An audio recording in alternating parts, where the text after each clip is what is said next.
We leave the Catalan Grand Prix and make our way over for the first time this year to Italy. It's heaven on earth. We're at the Mugello circuit for the Italian Grand Prix of 2024. And it's the first free practice session of the weekend. Welcome to all the action. Green light and away we go. And it's delightful to be back with you on the main YouTube channel as we get ready to kick off what is going to be a fascinating weekend of action. So here we go again then. Who are we expecting to see to run in this one? The Italian Grand Prix is always absolutely fantastic, and this Mugello circuit always delivers. Rain in the air and everything is possible. After the last couple of races, the championship has been blown wide open. Yes, we've got Jorge Martin still dominating the standings, but Bagnaia has started to close it down. The gap, 39 points in the standings. Martin leads 155, Bagnaia on 116. 2 points back, Marc Marquez on 114. Bastianini has 94, Vinales 87, Acosta 83, Aleix Espargo 76, Brad Binder has 75. So there really is a lot of action. Hello to back-to-back MotoGP weekends. My name has changed as well. Oh, right. Who did you used to be? Well, hello. If it is SHT, I believe. Could be wrong, though. We'll just adjust the output for you so it all looks nice and bigger. Back to SHT is here. Aha, hello, brilliant, hello. So yeah, back-to-back MotoGP weekends. Yep, last weekend at Catalonia, this weekend at Italy. Back on the main channel, all the last weekend's action from MotoGP is now available to watch as well on the main YouTube channel. Around about 60,000 people watched on JBMotorsports 2 across the weekend, so I can't thank you enough for that. Now we're back on the main channel for the Italian Grand Prix. I believe the next one at the end of June, which is the Netherlands, we should be okay for. German Grand Prix is going to air on the second channel as well, and then the British Grand Prix is back on the main channel as well in August. So 3 bikes are printed this weekend in Salvador as well. Yeah, 25 runners in total. Sorry, 22 runners in total this weekend. Don't know why the timing screen glitched. If it's going to. Well, hang on a minute. Now this is confusing me because I've got two different things on my monitors. I've got 22 riders out there on the circuit, but on my timing screen, it hasn't correctly jolted in yet. As you can see, I've got 22. As Aleix Espargo's gone first on down turn 1. So, does my timing tower need a change around? Oh, hang on a minute. No, I'm looking at the wrong one. I haven't opened it up fully yet. Yeah, Bagnaia downwards to Marc Marquez. So, hang on a minute. It's got 22 down to Oliveira. So, yeah, we need to get 2 more names on the board. We'll do that after this session and get them fully on the board. What is going on with my timing screen as well? Let's just open up the sectors and start from there for this one. Does it look okay? That's the main thing. No, what's going on with that? It's a bit weird, isn't it? The timing tower just wants to crash on us several times. Okay, should we do some live fixing again, everyone? You know that's how it always works. Something's affecting it, and it's my job to fix it as always. There we go. Pop that there. And pop that on. Yeah. It's annoying when it doesn't work, isn't it? It's like, well, whose fault is it? There we go. It's a question of momentum. Is that the right one? Yeah, there we go. Hey, brilliant. Live fixing always works, and Pol Espargaro is back. Yeah, Pol Espargaro is back this weekend as well. Nice to see. He's on the Red Bull KTM factory bike, because we see Ken Kawasaki coming in there as well. But yeah, Pol Espargaro back on the backup bike. News coming in this weekend as well that apparently Repsol has left Honda and they are withdrawing their sponsorship at the end of the season. But we hear that every single year Whether or not there's any truth to the rumour is yet to be remain to be seen. But we every single year or so, somebody says, "Oh yeah, Honda are leaving. So Repsol are leaving Honda as title sponsor." It never, ever, ever becomes true. If it is true this time, it'd be a massive, massive surprise. Because where else would they go? Marc Marquez at Gresini is an option, especially if Marc, who has already said this weekend that Prima Pramac don't interest me. It's either factory or Gresini. Then I would be very surprised if that changes about, because Marc has the best option right now where he is, because they're even looking at getting him a 2025 bike for next season. Oh yeah, a 2025 bike could be coming the way for Marc Marquez for next season to satisfy the fact that he won't be on the factory rider, because apparently they've picked Jorge Martin. Martin deserves it because he's the championship leader, but Martin's already on a factory bike, so changing to red, is it going to make the blindest bit of difference? So it's all a bit political right now in Mugello. No announcement is to be made this weekend. That's what we've found out here. Ducati's home race in Italy. Whether or not they're going to leave it until September, the rumour is they're going to leave it for the next Italian Grand Prix round at Emilia-Romagna, which is the San Marino Grand Prix. When we go to Mazzano, that's going to be remain to be seen. Pedro Acosta 24th at the moment as well. There's also a little bit of a thing going on right now about Marc Marquez, that he could be the person who's going to be the victor this weekend, because if Ducati win this weekend and it's with Marc Marquez running the number 93, it would be Ducati's 93rd race win. And it plays about because Marco Bezzecchi won their 72nd, Pecco Bagnaia won their 60, whatever number here, 63rd, wasn't it before? But now you've got the one now. Martin won their 89th. Lorenzo won their 99th. So, hang on a minute. Yeah. So, yeah, it's all about that, Marc. Is Marc going to do something here? That's the question. There was a lovely stat that was put on Moto Matters. If I can find it. Nat Quirk retweeted it. I think I liked it. Live getting Twitter up so that you can... It's under media... Oh, no, it's under likes now.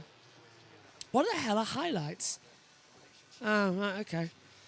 Just usual stuff coming through. Right, Natalie Quaid, here we go. Ducati's 27th victory in MotoGP was taken by Casey Stoner with the 27 plate on his bike. Their 63rd win was taken by Pecco Bagnaia, wearing 63. Marco Bezzecchi took their 72nd victory, wearing the 72. Jorge Martin took Ducati's 89th victory, wearing the 89. And Pecco Bagnaia's win at Barcelona marked Ducati's 92nd victory in MotoGP.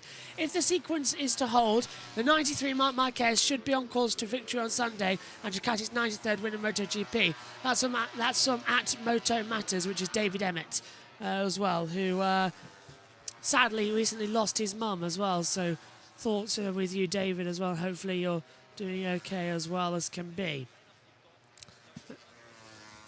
So, back in the action. Is the timing screen okay for everyone? Is it working? Because it's literally small on my end. I can never read it as full as it can be. I've screenshotted it now instead of hitting Windows Preview. There we go. Sector 1, 2, 3. Sector 4's cut off. What is going on with these timing towers? Honestly, in all my life, I've never seen such a poor week in, week out change around in my life. It never, ever works. I honestly, I've never known it to work. It always has some form of glitch to it. Right, hang on a minute. Let's try and... There. Let's try and get this right. Honestly. It is a bit silly, isn't it? The timing tower. Week in, week out now, we're having these same issues. Where have you been, says Tal? We've been on JBMotorsports 2 for a couple of weeks. Because we yellow flagged out turn 1, double yellow and slippery surface flag's been out. So what's happened down there at the first corner? Can't see anyone down, but someone's gone down. So they've put the yellow flags out. Rins has crashed. Thank you. I wasn't looking at the timing monitor. So Rins has crashed at the first corner. And here's a replay of Alex Rins going down. Oh, hang on a minute. This is on board with one of the gases of Pedro Costa. He's running straight off as well when Rins went off. So Costa goes straight on while Rins has crashed at the first corner. Okay. That's a weird one. Yeah, Rins is now walking away. Yeah, where have we been for the past couple of weeks? Right, well, let's get this sorted out. During the Grand Prix weekend at Barcelona, well, at Jerez, so round 4 of the season, it's now round 7.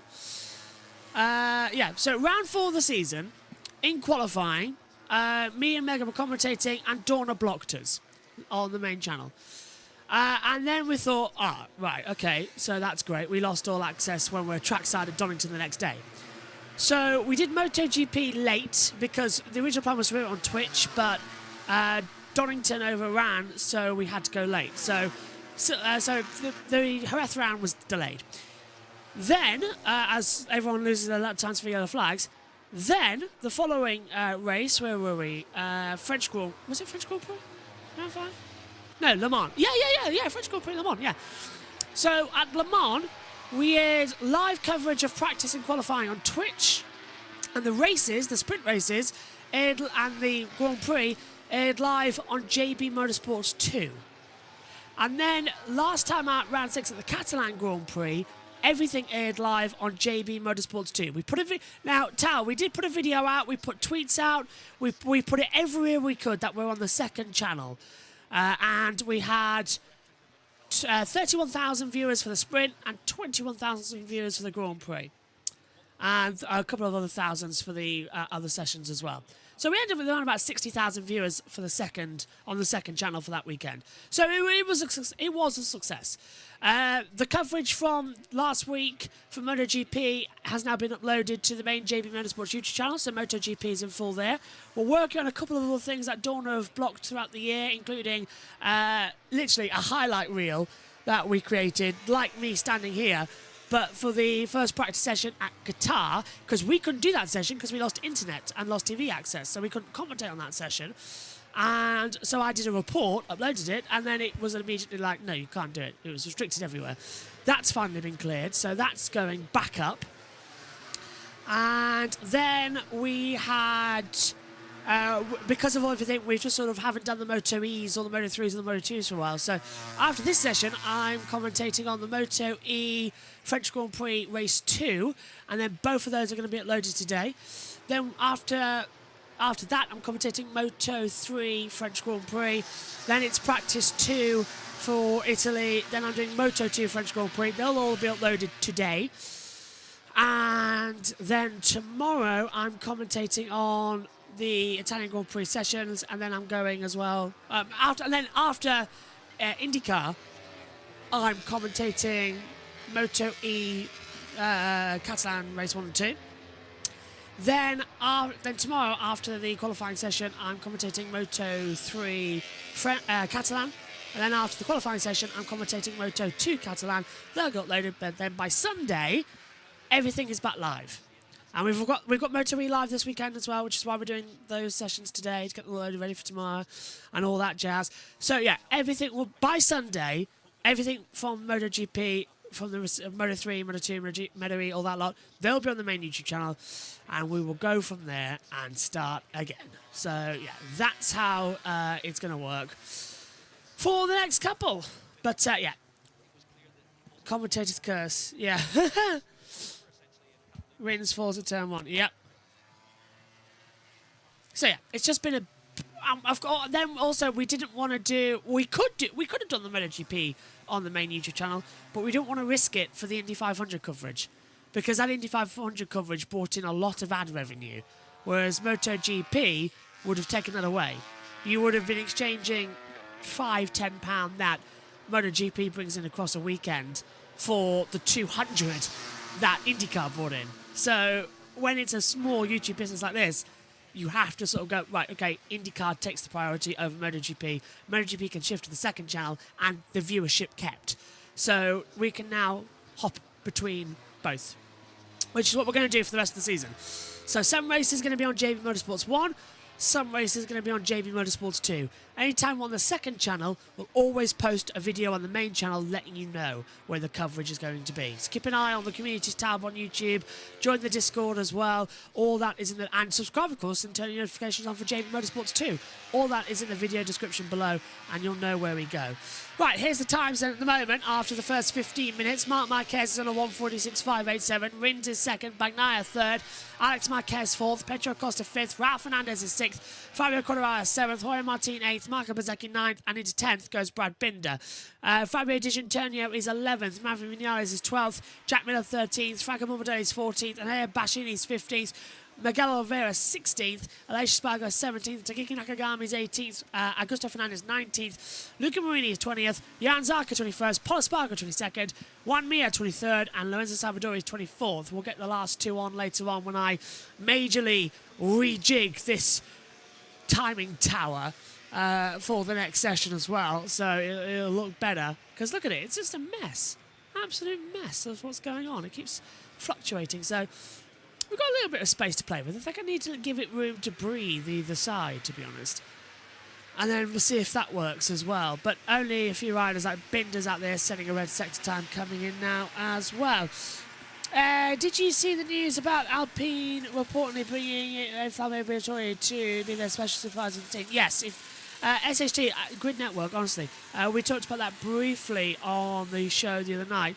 Yeah, it looks like in Formula One, Fabio Briatore might be coming back again to the Enstone team as special advisor. Whether or not that's allowed because he is banned, a lifetime ban from running any sort of MotoGP operation, any form of Formula 1 operation, that could be something as well. But we're not going to talk about other series in MotoGP because that alienates our MotoGP listeners as well as it comes into it.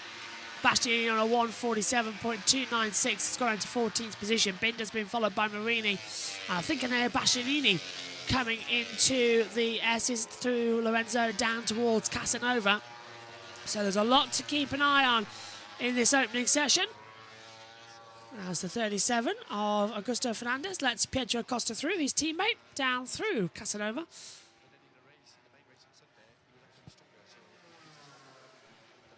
Into the bottom half of the circuit now. I absolutely love this circuit as well. Acrobiata 1 and 2 flying up the hill. Luco at this circuit as well. It's just so many amazing manoeuvres. Bastianini being linked to Aprilia apparently. Yeah. Well, Bastianini looks like he's out at Ducati on the main seat, so the only other bike is either the KTM or Aprilia, and Aprilia just losing one of their riders. Yes, they're probably going to promote. Now, with Aleix retiring, they are probably going to recruit from their own talent pool, but it makes sense to me to bring in Enea Bastianini and shove him on the Aprilia. It's just natural. Like, if Miller or Binder left the factory KTM, yes, Acosta's on the KTM factory bike, but you put him up as well on that order. It just sensible. Acosta crosses the line, saying that goes second fastest, 1:46.491. A tenth off of Marc Marquez's pace at the moment as it goes downhill towards turn 1. Marc was fighting Ducati machines back in the days with Honda in Mugello, just back in the days with Honda. Just curious to see how he falls on Ducati. Get rid of the tyre choices. Why? Well, that's incredibly hard. Get rid of the tyre choices. Oh, I see your point, actually. Do you know, good point, Robin. I like that point. Good point. I know what you're on about now. So is it that one I need? Yeah. I know what you're on about now. Because if you're right, then it should. Oh no, it does take it there anyway. Then what's the point of that? If it just takes you there anyway. Well, that's a bit silly. When did that change? Look, the whole timing screen takes you there anyway. Right, that wasn't like that before. They shrunk it down or something. That is a bit bizarre. Okay, I've never known it do that. There we go. Oh, now you've got everything. Best of both worlds. Okay, Never in my life have I known the timing screen do that. Usually it confuses itself. Oh, perfect. Okay. If you have limitations of space. It's not that. It's just the timing screen keeps changing week in, week out. Like, let me show you. Look, this is the full timing screen. So that's the full screen. So all we've removed there is the pit, the numbers, and the best lap times as well, because they're on the last lap anyway. So that's sort of what works. But it sort of is confusing itself on this screen because it keeps sort of shrinking itself down. So what I'll do is after this session, we go off it, they go out on the track, do practice starts. So what I do is I redo it again for the weekend. So I shrink all the names down, get everything back out in the right data spaces. But it just never seems to stay one to the other. It's the weirdest timing screen I've ever seen in this one. And they changed it back at the Spanish Grand Prix, if you were watching. But actually, Robin, you did a great thing there, because you made me twig. Oh, I can just extend the spaces out. And it works. So I'll do some titivating over the break before the second session. So thank you, Robin. Well, I've not got my correct data as Mia runs through the gravel down at turn 1. SSG says the fact that Mark is battling with those guys at the front with a 1-year-old Grassini Ducati bike after the first 6 races in his first season at Ducati, and what we are getting to see from him with the 2025 bike. Yeah, and speaking of the devil, here comes Marc Marquez coming out on the circuit as well. It does look like Marc Marquez is on course for an absolutely fantastic season, doesn't it? And he's third in the championship. He's now a title contender. And it's only been 6 races, and he's yet to win a race. If he wins here in Italy, it will be like he's adopted new home. Honestly, everyone will go nuts. The fans will go nuts. Grassini, Ducati themselves, Mark. We've seen on the podium recently as well. Well, you lot have. I haven't, because we kept having to go off air because of it. But not this time. We can stay for the podiums. On the podiums, he's dancing around, he's laughing, he's joking with Jorge Martin. It's looking absolutely fantastic. He's winning the 2024 championship, fingers crossed, says Tal. Hopefully so, because Martin escaped. Do you know, I'm going to say it. Martin is an exceptional rider, but he's overhyped.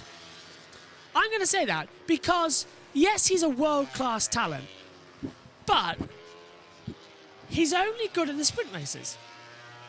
The Grand Prix factor this year has been a major letdown for Martin. Crashing while leading races, not qualifying well as well. The sprint races, brilliant. He can dominate over a short distance, easy peasy, and that's where he's getting the points from. Grand Prix is starting to lack a little bit. And it's the opposite for Bagnaia. Bagnaia is terrible in the sprints, but great in the Grand Prix. Whereas Marc Marquez is now consistently good in the sprints and the Grand Prix. And that's what you've got to watch out for. It's taken a while for Mark to get used to the new bike, but now he's got consistency. He just needs to, in the races, he just needs to work on qualifying. If Mark can ace qualifying and get that Grassini into Q2, which is a very hard option, it's a year-old bike, and in qualifying pace, that bike is not up to date. And the field is very, very quick. We've been seeing that throughout the weekend, like 9/10 of a second separating about 19 of the riders. It's insane. And only the top 10 go through. So if Mark can ace the qualifying format, get that down, we are going to see something truly special.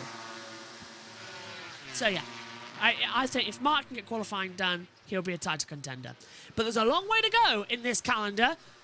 And it's a calendar that has changed, as Adam Lemage points out here as well. My take on the Indian Grand Prix postponement to 2025? Yep, if you haven't heard, MotoGP will not be racing in India this year. The race has now been moved to the season opener of 2025. And there's an option that we could race there twice in 2025. Once as the season opener, and then once at its regular slot later in the season. So it's not even an option that we could race there more than once.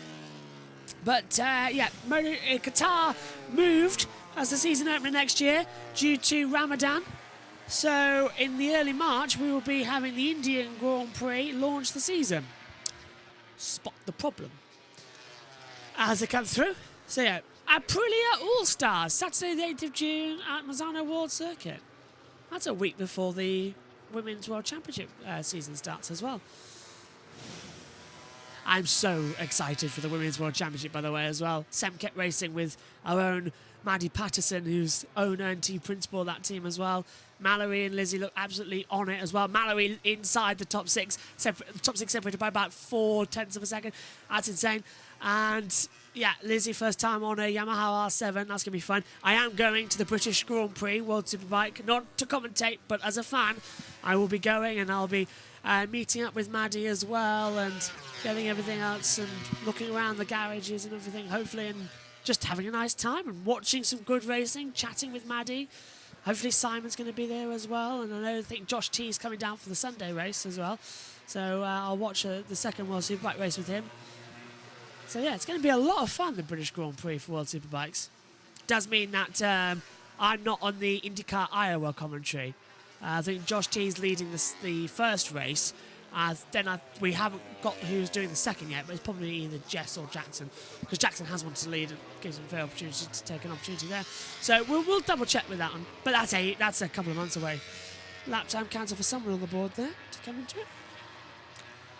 But yeah, my take on the Indian Grand Prix being postponed, Adam, to get back to your question. Look, the visas were a problem last year, but that all got sorted out once they had the right ones. The racetrack was okay. The race was great. It's a disappointment not to be there, but it was all about the race fees. Like, India and the circuit didn't pay, the race organisers didn't pay, the race promoters, I should say, didn't pay Dorna the fee. And Dorna left it as late as they possibly could. India paid after the government stepped in, I believe. And then it's sort of gone like, okay, well, we're not going to race there this year. And that date has now been taken by the Kazakhstan Grand Prix. So the Kazakhstan Grand Prix that was delayed a couple of weeks ago has now been shifted to the September 20th to 22nd slot that India hosted. So we will be racing Kazakhstan at a similar time of day to India, but different. So that's another early start, basically. Morbidelli goes 11th, 147, 150. But yeah, that's basically the gist of things right now and how it stands in this extremely, well, not complicated, but difficult season. Hopefully I'm going to get into... oh, hello. Our internet's gone extremely low on bytes. So our TV pictures did just buffer a little bit. So apologies if you're losing signal as Alicia Spargo runs straight on down turn 1 and through the gravel trap. Gets it straight back up though. I didn't fall down, luckily. So yeah, apologies if we're glitching a little bit. Although everything says it's fine on OBS control side. FPS is good. Frames to render is good. Frames missed to lag. Skip frames to encoding, all good. So it's just no drop frames. So it's just the connection, but it's a strong connection. As I smell petrol. Someone must have started their car outside. It's incredibly windy here in the UK today as well. I think, what's the temperature out here? It's not telling me. For some reason, I've got the stock exchange. Try that again. For some reason, I've got the stock exchange. Can anyone tell me what FTSE 100 is? Because apparently it's up 0.35%. Is that a good thing? I don't know. I need to really adjust that as well. My PC, which runs OBS. It is a bit confusing as we take a look at Taruko Sumi, the president of Yamaha Racing as well. As he's watching on down there on the field. And Rin's currently in P3, but 1.2 seconds down as well on the board. So yeah, I think that works. Yeah, I'm gonna adjust that timing screen, but now I know that bit works. I don't need to adjust that bit as much. So we've got one locked down. So it's just the other bit we need to sort of adjust. But yeah, this is the battle screen, which we've been using a hell of a lot recently.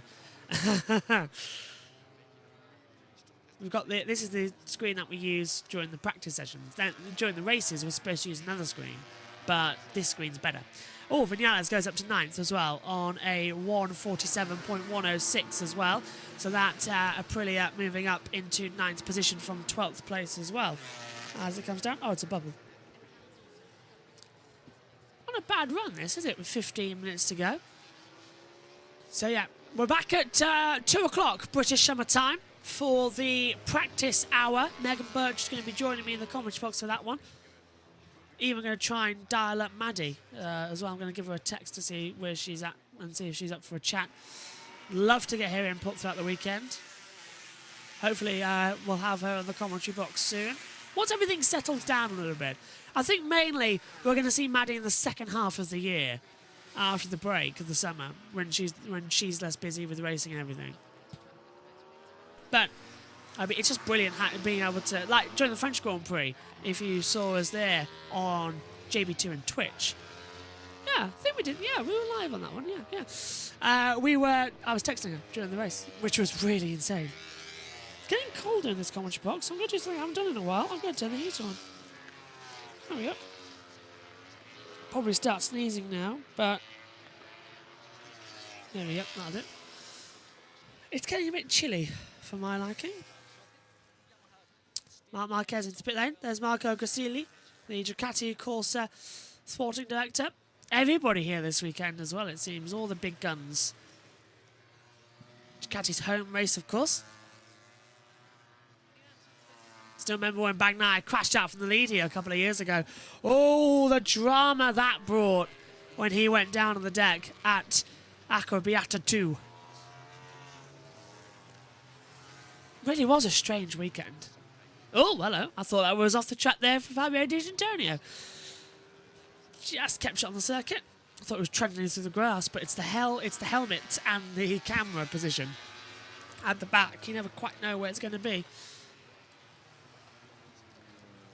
Digi looking stronger as well. Soft front, medium rear. He's done 10 laps on both. So 10 lap on, 10 lap. Yeah, okay. No problem. Yeah, there we, okay, yeah. Is it working? What's happened there? Yeah. Okay, so just a small tech issue. There we go. With our headphones. Yeah, they just, I lost ear. I lost one ear. Anyone? Yeah, I thought if it's a Frank Goth joke or anything, but one of my ears went dead, and these are soundproofed headphones. So you lose one ear, suddenly you're talking in only, it's like if you do that. I can hear myself, but I can only hear the track noise through one, so you've got to have them on both. Desperately need new ear cups as well. These are uncomfortable to wear compared to Megan. I've had my ear cups since 2019. They've been thoroughly destroyed. Megan's I've had since 2020. Not a mark on them. Perfect, and still fluffy and everything. I think it got used just as much. So, yeah, it's weird. I think Megan doesn't wear glasses, so every time you put your glasses on or off as well, they don't rub on the side. Bastianini, 4/10 down. A bit of a cloud cover starting to come in, actually. What's that radar showing? Is that radar showing us anything different? Partially cloudy, air temperature 20 degrees, ground temperature 33 degrees, wind is at 3 kilometres, blowing in the southwest, 57% chance of rain. That's insane. I mean, you can see it easier than me, obviously, but yours is directly below me here. Mine's on a little tiny screen over here. Well, I say little, it's a big tiny screen, but I've got to look in to read it. 11 minutes to go. Session finishes 10:30 our time, 11:30 over there in Italy for the Italian Grand Prix. Love this track so much. Bezzecchi. Sorry, Bastianini, 147.545. Marc Marquez makes his way to Red Bull KTM Hospitality. What? Mark's in the pit lane, but what's going on here?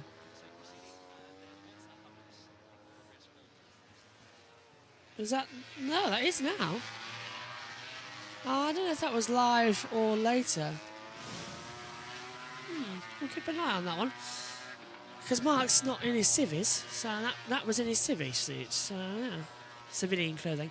Both Binder and Miller have been giving KTM a lot of frown faces due to their inconsistencies. Yeah, well, KTM, I think, has got one of the most powerful bikes on the grid up there with Ducati, and it's their riders who keep failing. Look at Pietro Costa, same bike as the factory team. constantly up there. Whereas, well, look, Acosta, P2, Binder, P11, Miller. Where is Miller? Can't even, P14, Pole. Yes, okay, wildcard rider, not full-time rider, but Pole is 23rd. That bike is worth more. And Acosta's about to go fastest here as well, by the way. Look at his sector times. He's 2/10 up at the moment. So, he's made a bit of a mess at the last corner, but picks up in the second apex up towards the line. He would have lost a couple of tenths of a second there. Hopefully still enough to put him in pole position. Pedro Acosta across the line goes fastest. 1:46.459. To prove my point, how amazing is Acosta and that KTM bike? And yet, the actual people at KTM can't do a thing. We used to call Darren Binder, true to name, Bindit. Brad Binder is now becoming his brother. Brad keeps binning it every 5 seconds as well. But Brad's got pace. That's really annoying. If he just didn't bin it, he'd be up there as well. Jack Miller, on the other hand, I think is very fast rider. But Miller, too, maybe gone on a couple of years too long. Pedro Acosta running it in slightly deep at turn 4. Keeps it on the track, though. Love to have your comments there. What do you think of the current lineup as well at KTM? Does Brad Binder and Jack Miller deserve to keep their seats for 2025? SHT says, the video of Mark entering the Red Bull KTM hospitality was from an hour ago. Excellent. Thank you. I wonder why that came through then just now on the Twitter page. Do you know, I adjust the levels on the output and I can hear it in my ears as well. There we go. Just got to adjust them until it works. You're hearing normally, but my output goes wrong. How it works sometimes. In my opinion, Miller needs to go, says SHT. I agree. I think Miller is very much outstayed his rocket. If anything, swap Acosta and Miller. It'll still be the same bike, but it puts Acosta up to the factory team where he can help out the most. So, yeah, swap them. Gas, still a Red Bull KTM team. But that's Tech 3, of course. And that's the factory KTM team. So they're both Red Bull. But one's Gas Tech 3. The other is the Red Bull KTM factory team. People always go to me, it's weird to think Red Bull are in MotoGP, but they are. Red Bull are a team here in MotoGP. It's KTM. KTM is an Austrian team. Red Bull is Austrian, so it is Red Bull KTM factory team. Red Bull aren't just a sponsor. Red Bull are part owner. So KTM is Red Bull. It's Red Bull KTM. So it just surprises me. And then you've got the Red Bull sponsoring the Gas team, because that's Tech 3 with Gas partnership sponsored by Red Bull.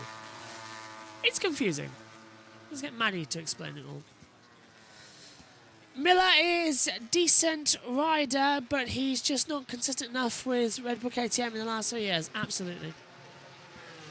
He's had a couple of wins, though, but not consistent enough. And I honestly think that KTM have the best launch of anyone. Their starts are fantastic. Better than Ducati. And the Ducati have got the whole shot device, but Red Bull KTM, they are amazing off the lines. Look at the Spanish Grand Prix. Year in, year out. Year in, year out, they have the opportunity to go for it. Now, this is Acosta making another mistake at 4 and 5. Just keeps it on the circuit, keeps it off the gravel though, so that's the important part. Reminder that later on, we've got the practice session, the 1 hour practice. That's going to be crucial.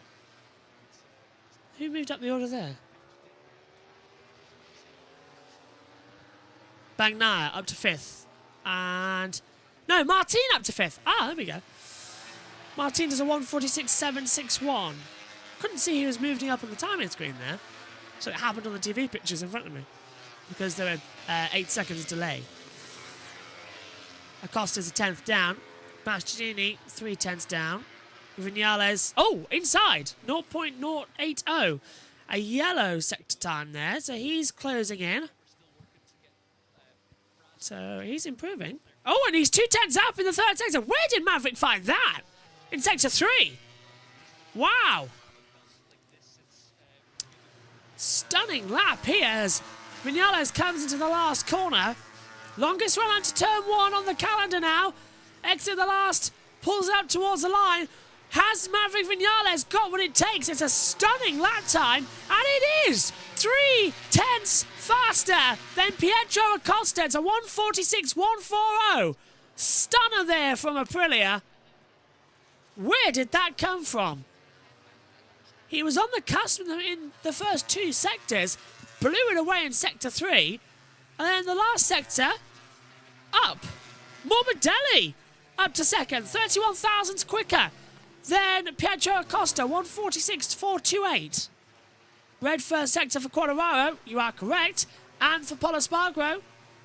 They've got the red first sectors coming up as well, so they are finding pace. Hello to Beth, who says, ironically, Jack Miller is 10th, equal to his standings in the championship at the moment. Oh, you're right, yeah. Oh, Miller's dropped down to 12th, but you are right, Beth, yeah. But before, lap time cancelled for the 49 for exceeding track limits. So lap time unfortunately cancelled for Fabio Di Giannantonio. Martin goes into 4th. Quartararo is up to 11th because of that lap time deletion, but it's improving.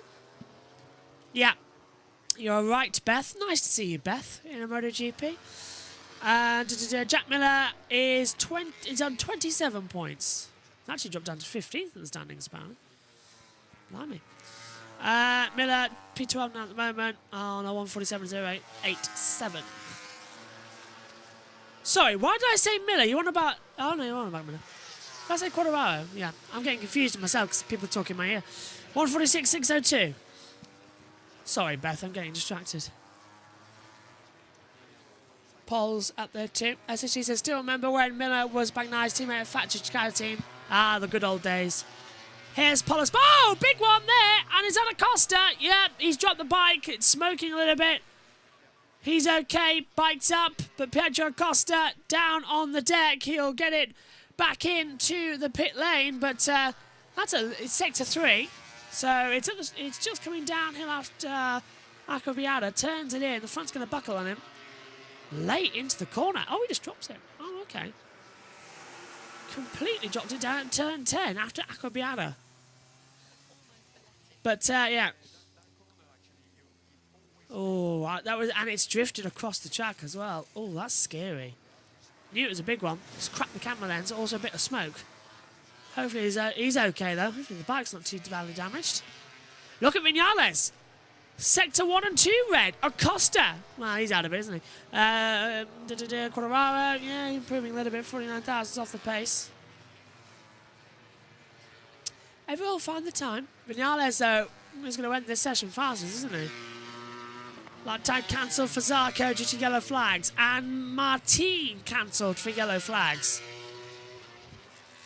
So having the lap times cancelled like we knew we would. They build up the revs once more. Lap time cancelled for the 89 due to yellow flags. Quartararo across the line. Second, 1:46.328.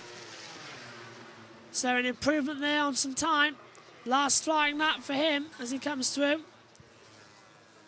Vinales, a little bit down on the deck here. He's not going to improve on his overall time. No, 2/10 down. 1:46.363. We are starting to see rookie mistakes from Acosta in these last few weeks, but every rider's experienced the same thing. Yeah, a few mistakes from Acosta at critical times as well. French Grand Prix crashed out. Catalan Grand Prix crashed out when he was challenging for the lead of the race as well. So there's going to be some changes. There's going to be some differences that we will have to remember and maintain the equilibrium. Gino Borossi, the Premium Pirate Racing Team Manager, speaking to DAZN. We will continue to have the official Ducatis next year. Okay, so 2025 bikes will be still with Prima Pramac in 2025.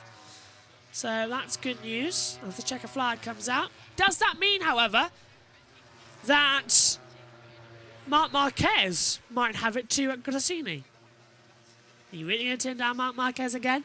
He couldn't ride on the 25 bike this year. Sorry, on the 24 bike this year because you can't swap manufacturer to manufacturer in MotoGP, which is a stupid rule. But yeah. Oh yeah, you are right about Miller's standings in the championship. Sorry, all our good bike families end up in the four-wheelers apparently, doing Gardner, etc. Don't worry, Beth. And you're right. Beth, you must be so excited about the Esteban Ocon story, because if it is true and he gets benched, Jack Doohan is going in. You must be so excited about that. Here comes Marc Marquez up to the line to take the checker flags here at Mugello. And stay 6, 147.007, 007. So, 8 tenths down. I think that's everyone taking the flag. Bar Morbidelli and Mia, so 2 left. Miller goes 12th. That time cancelled for the 25 due to yellow flag. So, yeah, that's Raul Fernandez. And everybody, there's Morbidelli, stays 3rd. Mia, just behind, goes 22nd. Everyone's taking the flag then in the first practice session for the MotoGP Italian Grand Prix. And it's Maverick Vinales fastest, a 146.140 as well. Let's just turn that off so you can see the best times. See what I mean about we need to do some cleaning up. So it's Maverick Vinales fastest from Fabio Quartararo 2nd, Franco Morbidelli's 3rd, Pedro Acosta's 4th, Jorge Martin is 5th, Marc Marquez 6th, Aleix Espargaro is 7th, Pecco Bagnaia 8th, Alex Rins 9th, Alex Marquez takes 10th. Raul Fernandez 11th, Jack Miller 12th, Marco Bezzecchi 13th, Brad Binders 14th, Paul Espargaro 15th, Fabio Di Antonio 16th, Miguel Oliveira is 17th, 18th for Enea Bastianini, 19th Luca Marini, 20th Augusto Fernandez, Takuma Nakagami is 21st, Johan Mir 22nd, Jan Zarco 23rd, and Lorenzo Salvadori in 24th place. Thanks for your company then. We will be back at 2 o'clock British Summer Time for all the action from the practice hour, which decides the running order from Q1 and Q2. Thanks for your company. We'll see you later. Bye-bye.